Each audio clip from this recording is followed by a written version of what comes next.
ಪ್ರಾಯಶಃ ಇವತ್ತು ಕಣ್ಣಿದ್ದು ಕುರುಡರಾಗಿದೆ ಸರ್ಕಾರ, ಕಿವಿ ಇದ್ದು ಕಿವುಡರಾಗಿದೆ ಇವತ್ತಿನ ಸರ್ಕಾರ. ಪ್ರಾಯಶಃ ಅಧಿಕಾರಕ್ಕೆ ಬಂದು 1 ವರ್ಷದಲ್ಲಿ ಇಂಥ ಒಂದು ಭ್ರಷ್ಟ ಸರ್ಕಾರವನ್ನ ಕರ್ನಾಟಕ ರಾಜ್ಯದ ರಾಜಕಾರಣದಲ್ಲಿ ನಾವು ಯಾವತ್ತೂ ಕಾಣಲಿಲ್ಲ ಅಂತ ಹೇಳುವಂಥದಕ್ಕೆ ಇಲ್ಲಿ ಸೇರಿದಂತ ಈ ಹೋರಾಟಗಾರ ಬಂಧುಗಳ ಇಷ್ಟು ದೊಡ್ಡ ಸಂಖ್ಯೆಯೊಂದು ಸಾಕ್ಷಿ ಅಂತ ನಾನು ಭಾವಿಸ್ತಾ ಇದ್ದೇನೆ. ಕಾನೂನು ಸುವ್ಯವಸ್ಥೆ ಎಷ್ಟು ಹದಗೆಟ್ಟಿದೆ ಅಂತ ಹೇಳಿದ್ರೆ, ಮನೆಯಿಂದ ಹೊರಟಂತ ಒಬ್ಬಳು ಮಗಳು ಮತ್ತೆ ಮನೆ ಸೇರ್ತಾರೆ ಅಂತ ಹೇಳುವಂತ ಧೈರ್ಯ ಇಲ್ಲ. ಬೀದಿ ರಂಪಾಟಗಳು, ಗೂಂಡಾಗಿರಿಗಳು ಎಷ್ಟರ ಮಟ್ಟಿಗೆ ಹೋಗಿದೆ ಅಂತ ಹೇಳಿದ್ರೆ, ಮನೆಯಿಂದ ಹೊರಟಂತ ಒಬ್ಬ ಯುವಕ ಮತ್ತೆ ಮನೆ ಸೇರ್ತಾನೆ ಅಂತ ಹೇಳುವಂತ ನಿಶ್ಚಯ ಇಲ್ಲ.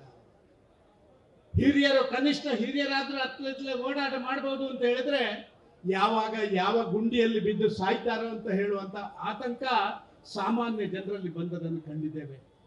ಭ್ರಷ್ಟಾಚಾರ ಎಷ್ಟರ ಮಟ್ಟಿಗೆ ಆಗ್ತಾ ಇದೆ ಅಂತ ಹೇಳುವಂಥದ್ದಕ್ಕೆ ನಿನ್ನೆ ಒಬ್ಬ ಅಧಿಕಾರಿ ಆ ಒತ್ತಡಕ್ಕೆ ಮಣಿದು ಚೆಕ್ ಬರೆದಿಟ್ಟು ಕೊನೆಗೆ ಯಾವುದೇ ಒಂದು ದಾರಿ ಇಲ್ಲದೆ ಆತ್ಮಹತ್ಯೆ ಮಾಡಿಕೊಂಡದ್ದೇ ಸಾಕ್ಷಿ ಅಂತ ಭಾವಿಸ್ತಾ ಇದ್ದೇನೆ. ನಾನು ಇಷ್ಟು ದೊಡ್ಡ ಹೋರಾಟಗಾರರ ಮುಂದೆ ಇಡೀ ಕರ್ನಾಟಕ ರಾಜ್ಯದ ಎಲ್ಲ ಅಧಿಕಾರಿಗಳಿಗೆ ವಿನಂತಿ ಮಾಡ್ತಾ ಇದ್ದೇನೆ. ಖಂಡಿತವಾಗಿ ನಮಗೆ ಗೊತ್ತಿದೆ, 1 ವರ್ಷದ ಅವಧಿಯಲ್ಲಿ 100 ಅಧಿಕಾರಿಗಳ ಮೇಲೆ ಈ ಮಂತ್ರಿಗಳು, ಮುಖ್ಯಮಂತ್ರಿಗಳು, ಉಪಮುಖ್ಯಮಂತ್ರಿಗಳು ಒತ್ತಡ ಹಾಕಿ 100 ಚೆಕ್ಗಳನ್ನು ಬರೆಸಿದ್ದಾರೆ. ನಮಗೆ ಗೊತ್ತಿದೆ. ದಯವಿಟ್ಟು ನಿಮ್ಮಲ್ಲಿ ಪ್ರಾರ್ಥನೆ ಮಾಡಿಕೊಳ್ತೇವೆ, ನಿಮ್ಮ ಪರವಾಗಿ ನಾವಿದ್ದೇವೆ. ಯಾವುದೋ ಒತ್ತಡಕ್ಕೆ ಮಣಿದಂತ ನೀವು ದಯವಿಟ್ಟು ಆತ್ಮಹತ್ಯೆ ಮಾಡಿಕೊಳ್ಳುವಂತ ಕೆಲಸಕ್ಕೆ ಹೋಗಬೇಡಿ. ಈ ಕಾಂಗ್ರೆಸ್ಸಿಗರು ಇದೇ ರೀತಿ ಆದ್ರೆ ಯಾವ ಅಧಿಕಾರಿಯು ಕೆಲಸ ಮಾಡುವಂತ ಸಾಧ್ಯತೆ ಇಲ್ಲ. ಸಾಧಾರಣ ಒಬ್ಬ ಕಾರಕುನದಿಂದ ಹಿಡಿದು ಯಾವುದೇ ಹೈ ಲೆವೆಲ್ ಅಧಿಕಾರಿ ಕೂಡ ಇವತ್ತು ಅಧಿಕಾರ ಮಾಡಲಿಕ್ಕೆ ಸಾಧ್ಯ ಇಲ್ಲದಂತ ದಯನೀಯ ಪರಿಸ್ಥಿತಿಯನ್ನು ಕಾಂಗ್ರೆಸ್ನ ಸರ್ಕಾರ ತಂದಿರುವಂತದ್ದು ಒಂದು ದುರಂತ ಅಂತ ನಾನು ಭಾವಿಸ್ತಾ ಇದ್ದೇನೆ. ಸನ್ಮಾನ್ಯ ಮುಖ್ಯಮಂತ್ರಿಗಳೇ, ಉಪಮುಖ್ಯಮಂತ್ರಿಗಳೇ, ಇವತ್ತಿನ ಹೋರಾಟ ಇಲ್ಲಿಗೆ ನಿಲ್ತದಂತಲ್ಲ, ಇದೊಂದು ಸಾಂಕೇತಿಕವಾದಂತ ಹೋರಾಟ. ಈಗಾಗಲೇ ನಮ್ಮ ಪಕ್ಷದ ಪ್ರಮುಖರು ಈಗಾಗಲೇ ತೀರ್ಮಾನ ಮಾಡಿದ್ದಾರೆ, ನೀವು ಗುಂಡಿ ಮುಚ್ಚುವಂತ ಕೆಲಸ ಕಾರ್ಯಗಳನ್ನು ತಕ್ಷಣ ಕೈಗೆತ್ತಿಕೊಳ್ಳದಿದ್ರೆ, ನೀವು ಈ ರೀತಿ ಭ್ರಷ್ಟಾಚಾರವನ್ನು ನಿಲ್ಲಿಸುವಂತ ಕೆಲಸ ಕಾರ್ಯಗಳನ್ನು ಮಾಡದಿದ್ರೆ ಅನಿವಾರ್ಯವಾಗಿ ಉಗ್ರ ಹೋರಾಟವನ್ನು ನಾವು ಕೈಗೆತ್ತಿಕೊಳ್ಬೇಕಾಗ್ತದೆ. ಸಾಂಕೇತಿಕ ಹೋರಾಟದಿಂದ ನಿಮಗೇನು ಗೊತ್ತಾಗುವುದಿಲ್ಲ ಅಂತ ನಾನು ಭಾವಿಸ್ತಾ ಇದ್ದೇನೆ. ನಾನು ಮುಖ್ಯಮಂತ್ರಿಗಳಿಗೆ, ಉಪಮುಖ್ಯಮಂತ್ರಿಗಳಿಗೆ ಹೇಳಲಿಕ್ಕೆ ಇಚ್ಛೆ ಪಡ್ತಾ ಇದ್ದೇನೆ, ನಿಮ್ಮ ಭ್ರಷ್ಟಾಚಾರದ ಈ ಒಂದು ದೊಡ್ಡ ಕಾರ್ಯಾಚರಣೆ ಸಾಮಾನ್ಯ ಕರ್ನಾಟಕದ ಜನರನ್ನ ಒಂದು ರೀತಿ ತುಂಬಾ ಆತಂಕಕ್ಕೆ ಒಳಗಾಗುವಂತ ಕೆಲಸ ಕಾರ್ಯಗಳನ್ನು ಮಾಡಿದ್ದಾರೆ. ಅಧಿಕಾರಿಗಳಿಗೆ ಇವತ್ತು ಅಧಿಕಾರವನ್ನು ಚಲಾವಣೆ ಮಾಡಲಿಕ್ಕೆ ಸಾಧ್ಯ ಆಗುವುದಿಲ್ಲ.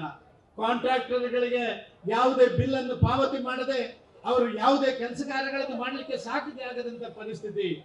ಚುನಾವಣೆಗೆ ಮತ್ತೊಂದಕ್ಕೆ ವಿಶೇಷ ಹಣವನ್ನ ಕ್ರೋಢೀಕರಣ ಮಾಡುವುದರ ಮುಖಾಂತರ ಖಜಾನೆಯ ಬೊಕ್ಕಸವನ್ನು ಬರಿದು ಮಾಡುವಂತ ಕೆಲಸ ಮಾಡಿದ್ದೀರಿ. ದಯವಿಟ್ಟು ಈ ಒಂದು ಎಚ್ಚರಿಕೆ, ನಿಮಗೆ ಕೊಟ್ಟಂತ ಎಚ್ಚರಿಕೆಯನ್ನು ದಯವಿಟ್ಟು ಗಂಭೀರವಾಗಿ ಪರಿಗಣಿಸಿ. ಇವತ್ತು ಮಾಡುವಂತ ಈ ಹೋರಾಟ ಕರ್ನಾಟಕ ರಾಜ್ಯದ ಜನರ ಪರವಾಗಿ ಮಾಡುವಂತ ಹೋರಾಟ. ಭಾರತೀಯ ಜನತಾ ಪಾರ್ಟಿ ಅಧಿಕಾರದಲ್ಲಿರಬಹುದು, ಇಲ್ಲದಿರಬಹುದು, ಆದ್ರೆ ಭಾರತೀಯ ಜನತಾ ಪಾರ್ಟಿ ಜನಸಾಮಾನ್ಯರ ಪರವಾಗಿರುವಂತ ಆ ಕೆಲಸ ಕಾರ್ಯಗಳಲ್ಲಿ ನಿರಂತರವಾಗಿ ತಮ್ಮನ್ನು ತೊಡಗಿಸಿಕೊಳ್ಳುವಂತ ಕೆಲಸ ಕಾರ್ಯಗಳನ್ನು ಮಾಡ್ತಾರೆ. ಈಗಾಗಲೇ ನಮ್ಮ ನಾಯಕರು ಹೇಳಿದ ರೀತಿಯಲ್ಲಿ ನೀವು ನಡ್ಕೊಳ್ಳುವಂತ ರೀತಿ 3 ಹೊತ್ತು ಆ ದುಡಿಯುವಂತ ಕೈಗಳಿಗೆ ಉದ್ಯೋಗ ಕೊಡಲ್ಲ. 3 ಹೊತ್ತು ಈ ರಾಜ್ಯದಲ್ಲಿ ಸುಖ ಶಾಂತಿಯಿಂದ ಬದುಕಲಿಕ್ಕೆ ಸಾಧ್ಯ ಆಗುವಂತ ವ್ಯವಸ್ಥೆಯನ್ನು ಮಾಡ್ತಾ ಇಲ್ಲ.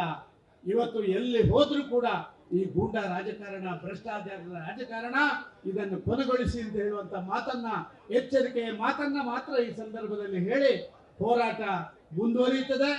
ಒಂದೋ ನೀವು ಅಲ್ಲಿಂದ ಇಳಿಬೇಕು, ಒಂದೋ ನೀವು ಸರಿದಾರಿಗೆ ಬರಬೇಕು, ಇಲ್ಲ ಇದ್ರೆ ನಿಮ್ಮನ್ನು ಸರಿದಾರಿಗೆ ತರುವಂತ ಕೆಲಸ ಭಾರತೀಯ ಜನತಾ ಪಾರ್ಟಿಯ ಕಾರ್ಯಕರ್ತರು ಮಾಡ್ತಾರೆ ಅಂತ ಹೇಳುವಂತ ಮಾತನ್ನು ಮಾತ್ರ ಹೇಳಿ ತಮಗೆಲ್ಲ ವಂದಿಸಿ ನನ್ನ ಮಾತು ನಿಲ್ಲಿಸ್ತೇನೆ. ಜೈ ಹಿಂದ್, ಜೈ ಕರ್ನಾಟಕ.